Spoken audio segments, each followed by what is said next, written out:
musim panas 1969 di Los Angeles, kota yang biasanya gemerlap oleh cahaya bintang film mendadak diselimuti kegelapan yang tidak terbayangkan. Serangkaian aksi kekerasan terjadi seolah tanpa peringatan, meninggalkan jejak trauma mendalam di benak masyarakat. Di pusat badai mimpi buruk itu, berdirilah seorang pria bernama Charles Manson bersama seorang pengikut fanatik yang menamai diri mereka The Family. They say, you have the voice of God. I have to go shoot somebody for him because he's too much of a coward. He's laying up underneath the bed. Pada suatu malam tragis, para pengikut setia Manson melancarkan serangkaian penyerangan dan pembunuhan yang mengguncang dunia. Kisah ini bukan sekedar catatan kejahatan mengerikan, melainkan potret suram tentang bagaimana doktrin sesat dan manipulasi dapat mengubah jiwa-jiwa muda menjadi algojo tanpa nurani.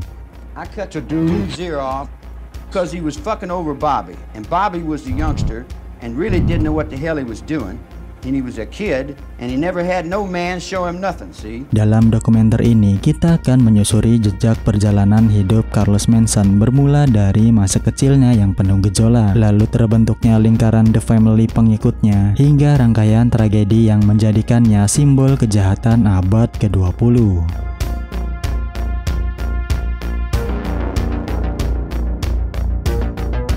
Charles Manson dilahirkan pada 12 November 1934 di Cincinnati, Ohio, dari seorang ibu remaja berusia 16 tahun. Sejak awal kehidupannya, Manson tidak pernah merasakan hangatnya keluarga. Masa kecilnya jauh dari kata bahagia. Ia tumbuh dalam ketidakpastian, sering berpindah tempat tinggal, diasuh bergantian oleh kerabat, dan merasakan kerasnya hidup di berbagai panti asuhan serta lembaga pemasyarakatan remaja.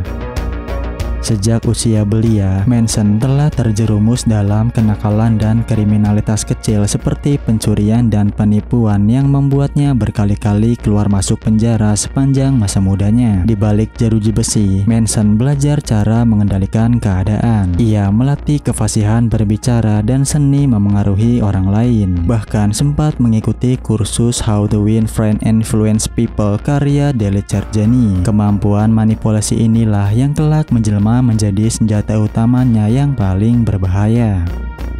Pada Maret 1967, Charles Manson dibebaskan dari penjara Terminal Island saat usianya menginjak 32 tahun. Dia bebas tanpa arah tujuan yang jelas. Akibatnya, naluri membawanya ke San Francisco, tepat di jantung gerakan hippie Haight-Ashbury. Di penghujung era 1960-an, kawasan tersebut dikenal sebagai pusat cinta damai dan eksperimen kebebasan. Di sanalah Manson mulai menebar pengaruhnya. Dia berhasil mengumpulkan sekelompok pengikut. Kebanyakan dari mereka ialah anak-anak muda yang labil dan mudah terpengaruh, haus akan arah dan tujuan hidup. Pengikut pertamanya adalah Mary Burner, seorang pustakawati muda yang ditemuinya pada musim semi 1967. Tak butuh waktu lama bagi Manson untuk menarik lebih banyak jiwa-jiwa tersesat ke dalam The Family-nya. Dalam rentang 2 tahun saja, keluarga Manson menjelma menjadi komunitas beranggotakan puluhan orang. Beberapa sumber bahkan menyebut sekitar 100 orang pernah terlibat sebagai pengikutnya. Mayoritas dari mereka adalah perempuan muda kelas menengah yang tengah dirundung kegalauan hidup, mudah terpikat oleh janji kebebasan ala hippie dan karisma semu Manson. Perlahan-lahan mereka mengalami cuci otak, sedikit demi sedikit mulai memandang Manson bak nabi atau mesias pribadi mereka.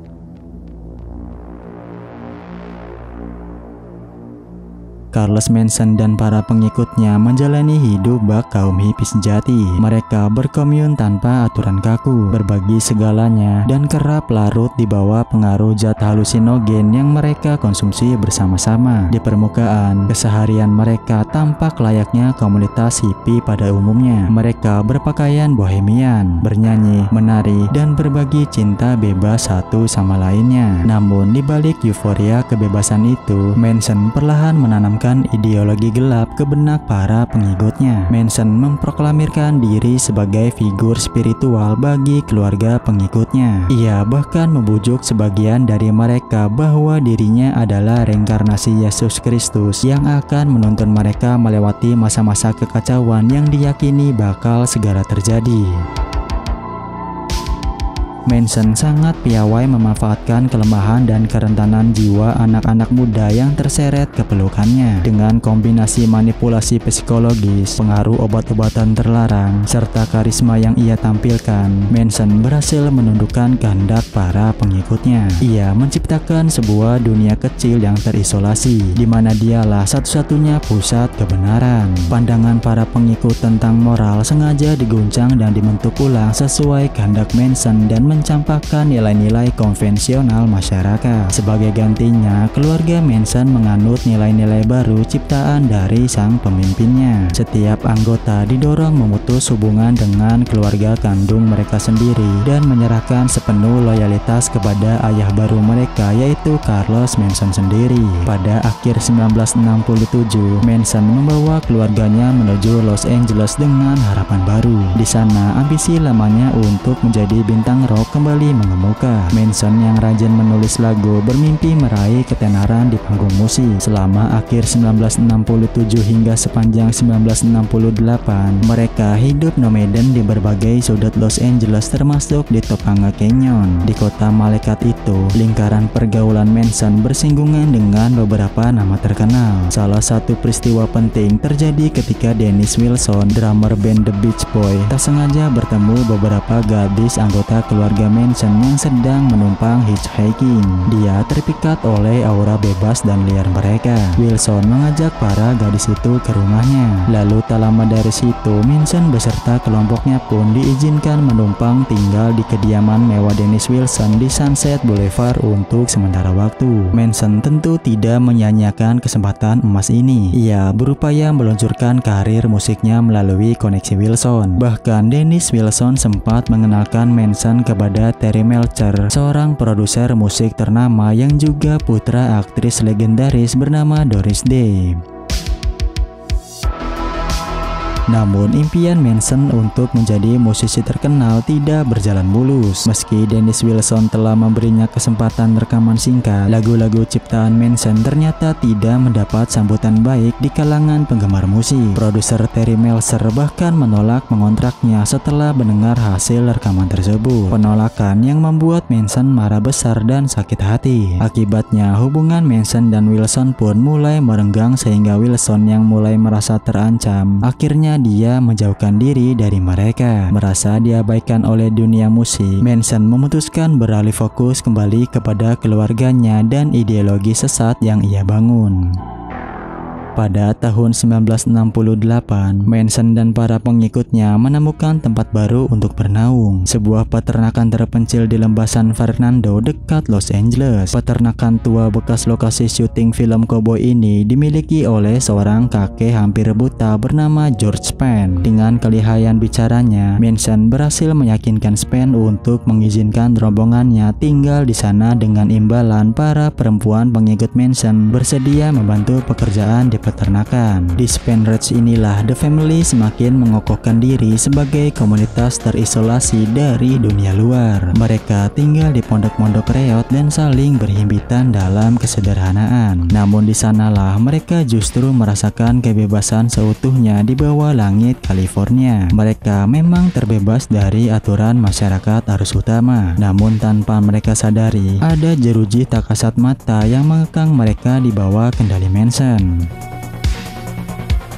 Di sanalah di tengah kesunyian gurun, Manson menempa pikiran para pengikutnya dengan doktrin-doktrin yang kian menyimpang. Mereka kerap kali begadang mengitari nyala api unggun dan mendengarkan Manson berceloteh panjang lebar tentang visi-visi aneh yang memenuhi benaknya. Salah satu obsesi terbesarnya tertuju pada album The Beatles berjudul The White Album yang dirilis November 1968. Manson meyakini bahwa di balik lirik-lirik lagu dalam album tersebut tersembunyi pesan rahasia yang ditujukan khusus kepadanya. Ia sangat terobsesi pada sebuah lagu berjudul Helter Skelter. Menurut tafsir liarnya, lagu itu meramalkan bakal terjadi Helter Skelter atau sebuah kekacauan besar semacam perang apokaliptik yang akan membalik tatanan dunia. Manson meyakinkan para pengikutnya bahwa perang akhir zaman yang ia ramalkan sudah diambang pintu. Ia menggambarkan sebuah konflik besar yang akan akan meluluh lantakan masyarakat, di mana keluarga Manson akan selamat dan berkuasa setelah kekacauan itu selesai. Bahkan Manson mengklaim bahwa The Family ditakdirkan menjadi semacam pasukan dalam skenario kiamat tersebut. Hal itu sesuai pesan tersembunyi dari lagu-lagu The Beatles yang hanya ia yang mampu memahaminya. Ia menyebut dirinya dan pengikutnya sebagai penunggang kuda kiamat atau Four Horsemen of the Apocalypse yang harus memulai sendiri kekacauan itu. Menurut narasi gilanya, mereka akan memicu keruntuhan tatanan dengan menyerang orang-orang berpengaruh semisal selebritis atau orang kaya. Nantinya masyarakat luas akan menjadi ketakutan,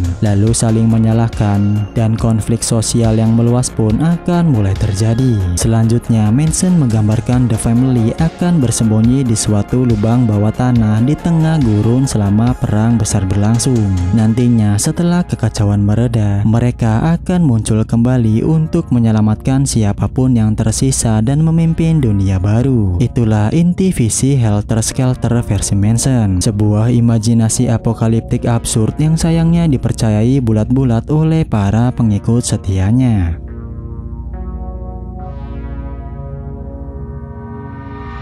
Memasuki tahun 1969, suasana di Spanrad sekian suram. Doktrin Helter Skelter yang didengungkan Manson berubah menjadi desakan nyata untuk beraksi. Di benak Manson, jika perang akhir zaman tak kunjung dimulai dengan sendirinya, maka merekalah yang harus memulainya. Awal musim panas tahun itu, beberapa anggota The Family mulai terlibat tindakan kriminal yang semakin nekat. Mereka terlibat dalam pencurian mobil, pembakaran kendaraan, bahkan diduga melakukan kekerasan terhadap anggota kelompoknya yang dianggap berkhianat. Puncaknya pada akhir Juli 1969 terjadi pembunuhan pertama yang terkait kelompok Manson. Seorang anggota The Family bernama Bobby Beausoleil bersama beberapa rekannya mendatangi rumah seorang kenalan mereka bernama Gary Hinman yang berprofesi sebagai seorang guru musik. Di bawah perintah Manson, Beausoleil menyerang Hinman hingga tewas. Namun sebelum pergi, mereka meninggalkan sebuah tulisan provokatif bertuliskan political PG di dinding rumah Hinman. Pesan itu ditulis dengan darah korban untuk mengelabui polisi agar tampak seolah-olah pembunuhan tersebut bermotif politik atau dilakukan oleh kelompok radikal tertentu. Namun tidak lama setelah kejadian itu, Beausoleil berhasil ditangkap sekitar 2 minggu kemudian dan ditahan atas tuduhan pembunuhan. Peristiwa ini semakin meyakinkan Manson bahwa perang yang dinantinya harus segera dipicu sebelum para pengikut kuncinya seperti Beausoleil tertangkap semuanya. Situasi ini membuat Manson semakin terdesak. Di satu sisi ia marah dan kecewa pada dunia musik yang telah menolak bakatnya. Di sisi lainnya ia melihat para pengikutnya mulai terseret masalah hukum. Obsesi Helter Skelternya yang membara kini berpadu dengan frustasi pribadi, melahirkan tekad berbahaya dalam dirinya sendiri. The Family pikir Manson harus melakukan sebuah aksi dramatis yang bukan hanya akan mewujudkan ramalannya, tetapi juga dapat membebaskan Bobby.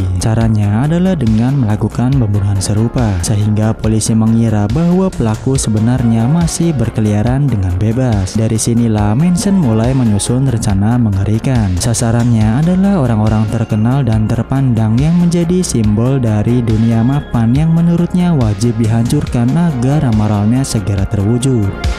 Pada malam 18 Agustus 1969, Manson akhirnya mengeksekusi rencananya. Ia memerintahkan sebuah aksi pembantaian yang kelak dikenang sebagai salah satu yang paling mengejutkan dalam sejarah Amerika. 4 orang pengikutnya ditunjuk sebagai eksekutor misi gelap pertama ini. Manson memanggil Charles Tex Watson, pemuda kepercayaannya yang menjadi tangan kanannya, lalu memberinya instruksi singkat dan mengerikan jika dia harus pergi ke rumah itu dan menghabisi semua orang di dalamnya sekejap mungkin. Rumah yang dimaksud adalah sebuah mansion di Kellogg Drive yang berada di kawasan Benedict Canyon, Los Angeles. Rumah itu dahulu pernah ditempati oleh prosedur Terry Melcher, seseorang yang pernah menolak Manson. Pada saat itu, rumah tersebut disewakan kepada aktris muda berbakat bernama Sharon Tate dan suaminya bernama Roman Polanski yang berprofesi sebagai sutradara film. Malam itu, Polanski kebetulan sedang berada di Eropa. Eropa, meninggalkan Sharon Tate yang sedang hamil 8 bulan di rumah bersama beberapa temannya. Manson sendiri tidak ikut ke lokasi. Ia hanya melepas anak buahnya untuk melaksanakan misi gelap tersebut.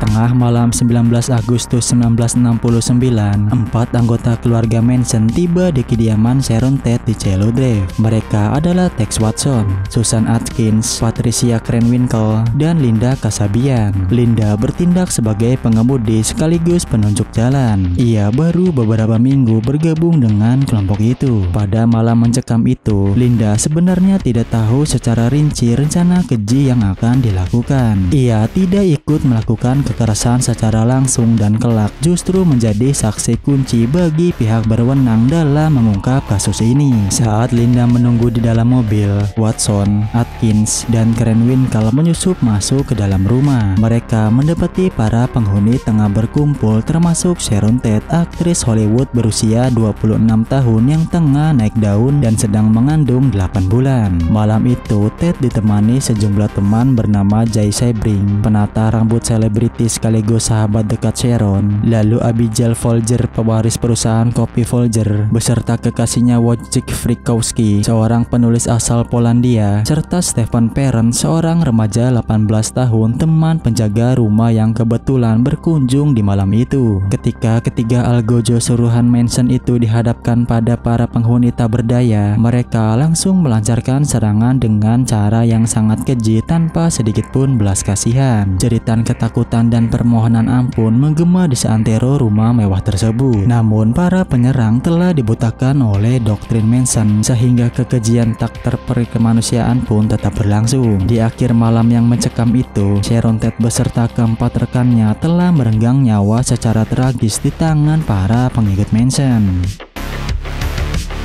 Keesokan harinya, tragedi di rumah Sharon Tate langsung menjadi berita utama di mana-mana. Bukan hanya karena jumlah korbannya atau status Sharon sebagai selebriti, tetapi juga karena detail mengerikan di tempat kejadian perkara. Para pelaku meninggalkan lagi sebuah pesan tertulis di pintu depan dengan kata pik yang dituliskan dengan darah salah satu korban. Hal ini merupakan bagian dari upaya Manson menyesatkan penyelidikan. Ia ingin mengaitkan pembunuhan tersebut dengan motif politik atau skenario helter-skelter ciptaannya. Seketika Los Angeles dilanda kegemparan. Media massa menyebut pembunuhan sadis ini sebagai salah satu tragedi Hollywood yang terbesar. Akhirnya publik pun mulai bertanya-tanya siapa yang sanggup melakukan kekejian seperti ini sedemikian rupa. Pada awalnya polisi pun kesulitan menemukan motif maupun pelaku. Hal tersebut dikarenakan tidak ada barang berharga yang dicuri dan tidak tampak alasan yang jelas selain kebencian buta. Rasa takut menjalar di kalangan warga Los Angeles, terutama di komunitas selebriti. Mereka merasa seolah tidak ada tempat yang benar-benar aman, bahkan lingkungan elit sekalipun bisa menjadi ajang kekerasan tanpa motif yang sangat jelas.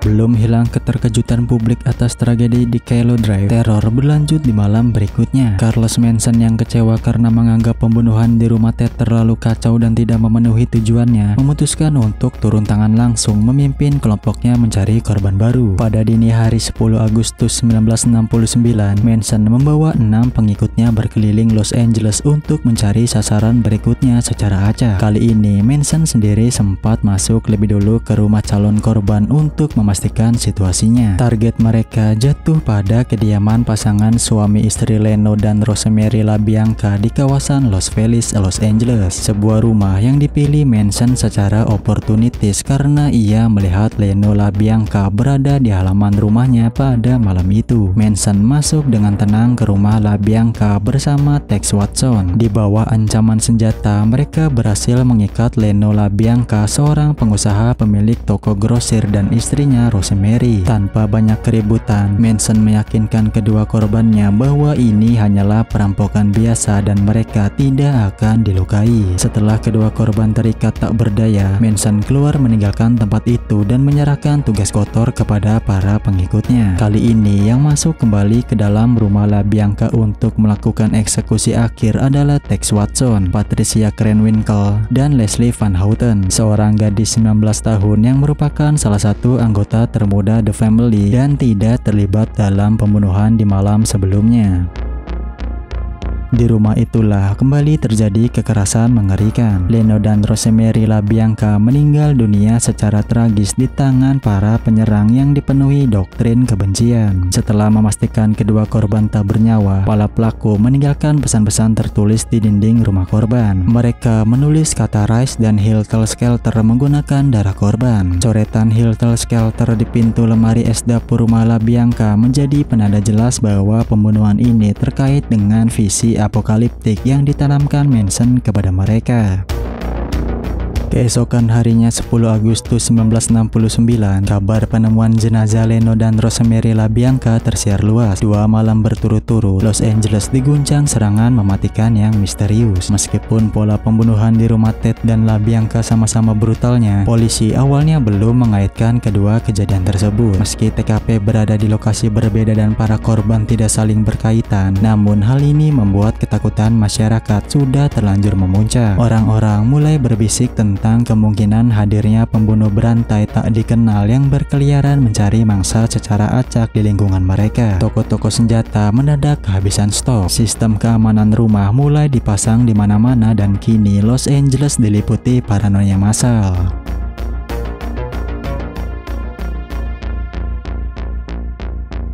Pihak kepolisian Los Angeles membentuk tim khusus untuk menyelidiki rangkaian kasus pembunuhan ini. Selama beberapa minggu, penyelidikan berlangsung sangat lambat. Saksi mata nyaris tidak ada dan bukti forensik di TKP pun sangat minim. Sempat muncul dugaan bahwa pembunuhan di rumah Ted terkait pesta narkoboy atau ulah suatu sekte sesat. Namun semuanya masih sebatas spekulasi. Sementara itu, pasca malam 10 Agustus, Charles Manson beserta para pengikutnya menghilang dari peredaran. Mereka meninggalkan Spahn Ranch dan berpindah ke sebuah tempat persembunyian terpencil di gurun Death Valley, berusaha menghindari jangkauan pihak berwajib. Ironisnya, justru di sanalah mereka akhirnya tertangkap meski awalnya bukan karena tuduhan pembunuhan.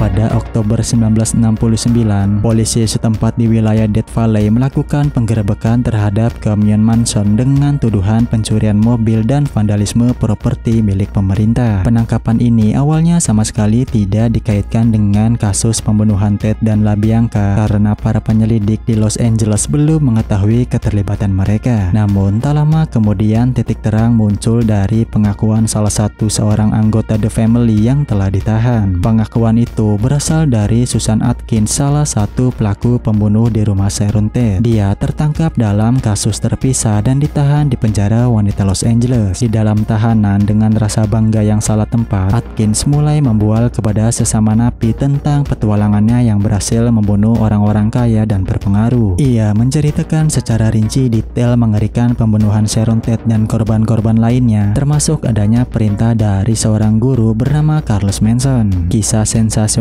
ini sampai ke telinga sipir dan para penyidik. Pada akhir November 1969, informasi tersebut berhasil menghubungkan titik-titik kasus yang sebelumnya tercerai-berai. Polisi kini menyadari bahwa kelompok Manson lah yang bertanggung jawab atas rangkaian pembunuhan sadis tersebut. Bukti dan saksi mulai dikumpulkan. Linda Kasabian yang sempat menjadi sopir sekaligus saksi mata pada malam pembunuhan Ted, dia diketahui telah melarikan diri dari kelompok Manson setelah kejadian itu karena tidak percaya dengan apa yang sudah mereka lakukan. Setelah berhasil diamankan, dia bersedia bekerja sama dengan aparat penegak hukum. Kasabian setuju menjadi saksi kunci dan memberikan kesaksian demi perlindungan hukum mengingat dia tidak ikut terlibat secara langsung dalam dalam pembunuhan tersebut. Pada Desember 1969, Dewan Juri di Los Angeles secara resmi mengeluarkan dakwaan terhadap Charles Manson beserta 5 pengikut utamanya, yaitu Tex Watson, Susan Atkins, Patricia Krenwinkel, Linda Kasabian, dan Leslie Van Houten. Mereka didakwa atas pembunuhan di kediaman Ted dan LaBianca serta konspirasi untuk melakukan pembunuhan tersebut. Keadilan tampaknya akan segera ditegakkan meski prosesnya tidak akan mudah, karena persidangan ini akan menjadi salah satu yang paling sensasional dalam sejarah kriminal Amerika.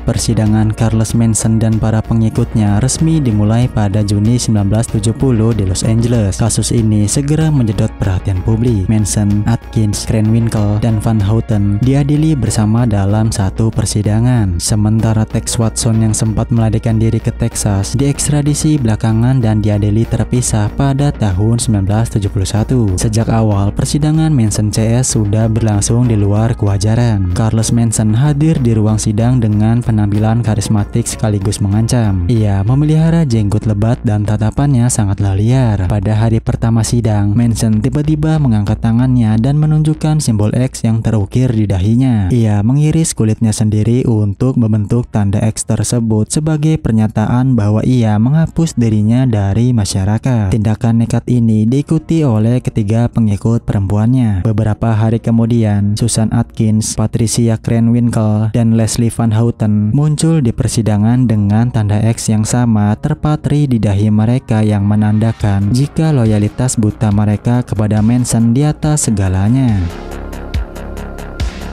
Di dalam ruang sidang, Manson dan ketiga terdakwa perempuan itu kerap berusaha mengacaukan jalannya persidangan. Mereka kadang tertawa terbahak-bahak, bernyanyi bersama, atau meneriakkan slogan-slogan aneh selama persidangan. Sebuah pemandangan mengerikan sekaligus mengenaskan seolah mereka tidak menunjukkan empati sedikit pun terhadap para korbannya. Hakim Carlos Older yang memimpin persidangan berulang kali harus menegakkan ketertiban. Sementara di luar gedung pengadilan, anggota famili lain yang tidak ditahan seperti Lynette Squeezy Fromme dan kawan-kawan, mereka setiap hari berkumpul untuk bernyanyi, memprotes jalannya sidang, dan tetap setia memuja Charlie. Persidangan ini pun menjelma menjadi semacam teater absurd yang disorot media setiap hari. There's a revolution coming very soon. We're gonna stay here until Charlie's out. Looks like that will be never. He'll be out. All the people will be out. There's a revolution coming. You've all judged yourself. Namun ada sosok yang tetap tenang dan fokus menata strategi hukum. Orang itu ialah Vincent Bugliosi, seorang jaksa penuntut utama di kasus ini. Bugliosi menghadapi tantangan besar sebab fakta Charles Manson sama sekali tidak ikut membunuh korban-korbannya dengan tangannya sendiri. Hal ini membuat Bugliosi bertanya-tanya bagaimana caranya agar dia bisa meyakinkan juri bahwa Manson tetap harus dihukum karena bertanggung jawab atas kejahatan-kejahatan tersebut. Pada akhirnya, Bugliosi pun menyusun argumen cerdas. Ia mendakwa Manson dengan pasal konspirasi to commit murder atau konspirasi untuk melakukan pembunuhan. Dia menekankan bahwa Manson adalah dalang yang mengendalikan para eksekutor melalui doktrin dan perintahnya. Di persidangan, Bugliosi memaparkan narasi lengkap tentang ide helter-skelter yang ditanamkan Manson ke benak para pengikutnya. Dengan hati-hati, ia menghindari pelabelan Manson sebagai orang gila. Sebaliknya, ia melukiskannya sebagai sosok yang sangat manipulatif dan sepenuhnya sadar atas apa yang ia perbuat. Lalu kemudian, jaksa Bugliosi menjelaskan bagaimana Manson menggunakan lagu-lagu The Beatles dan retorika kiamat untuk mencuci otak para pengikutnya demi melancarkan rencana pembunuhan tersebut.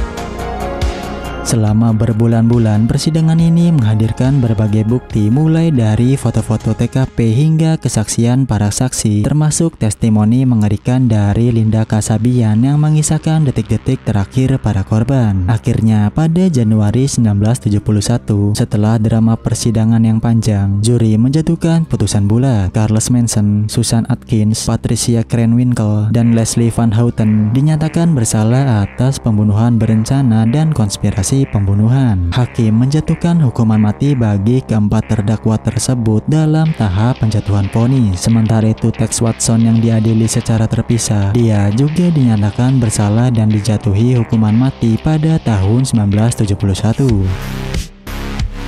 Namun meski vonis sudah diberikan, pada tahun 1972, Mahkamah Agung Negara bagian California menghapuskan hukuman mati dari sistem hukum di sana. Hal tersebut tentu saja membuat hukuman mati bagi Manson dan kawan-kawan dikomutasi menjadi hukuman penjara seumur hidup. Meski mereka tidak akan dieksekusi, tetapi mereka dipastikan akan menghabiskan sisa usia di balik jeruji besi. Bagi keluarga para korban, setidaknya keadilan telah ditegakkan di mana mereka tidak akan ada yang bebas dalam waktu dekat. Jaksa Vincent Bugliosi berhasil menuntaskan tugasnya dengan gemilang. Strategi hukumannya yang brilian mengungkapkan motif helter-skelter yang melukiskan Manson bukan sekedar orang gila, melainkan manipulator keji yang sadar betul akan perbuatannya sehingga dia dianggap menjadi kunci kemenangan kasus ini. Persidangan Manson pun menjadi kejadian penting yang menunjukkan bagaimana hukum dapat menjerat otak pelaku pembunuhan massal walau ia tidak mengeksekusi korban-korbannya secara langsung.